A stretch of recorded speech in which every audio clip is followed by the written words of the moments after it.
Well, today is September 5th, and that means it's the first Friday Art Walk in Bemidji. For this week's In Focus, Sarah Madison gives us a tour of the variety of arts featured this month. We start at the Watermark Art Center. Head in the Clouds, Feet on the Ground is a photographic exhibit that blends science and art. It is by Gregory Thompson, who is an atmospheric scientist, and he's somewhat of a storm chaser, so we have lots of interesting weather here on display.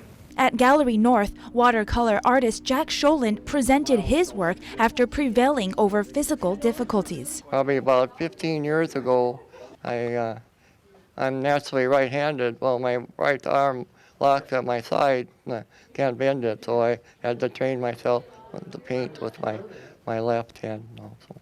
And it's just great that I, found something I can do, and people enjoy it.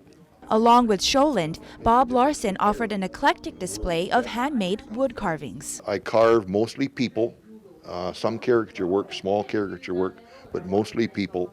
And I just have gotten, that's my niche in carving, is carving people.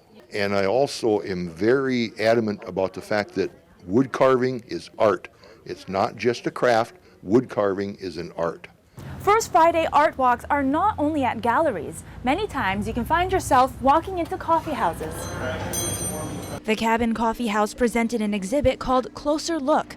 Artists were challenged to take a closer look at something or someone familiar and find a new detail. As you can see, the color orange-red is featured in each piece. Well, I think a good thing is that it's very unobtrusive, so you actually can just walk past and have a glance at it. And it's also a good thing to have like different painters or art people to be able to display in public without probably having to pay, and perhaps getting people interested in having a look at their art. Owner Paul Kruger says this monthly art project that started in April gives exposure to young, new artists. This was kind of an idea because I had met a bunch of artists through, doing monthly exhibits here, and I thought it'd be neat to get them to meet each other and possibly eventually work together. But so far it's just been neat to have them come together with the one theme, and it has been neat kind of seeing them meet each other, so it's been fun. At Dunn Brothers Coffee, art was showcased in the form of jewelry. Elements of copper and silver highlight the theme of nature. I've been making jewelry for 10 years, and I work mostly with silver and copper and semi-precious stones. I also have been experimenting with non-traditional materials like feathers and deer antlers. The show that I did at Dunn Bros is mostly to showcase my skills, but also can be used into wearable jewelry as well.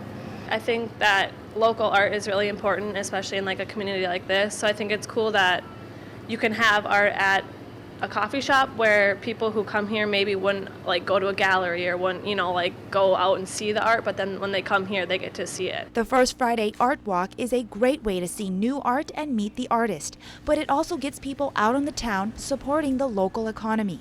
For this week's In Focus, Sarah Madison, Lakeland News. If you've enjoyed this segment of Lakeland News, please consider making a tax-deductible contribution to Lakeland Public Television.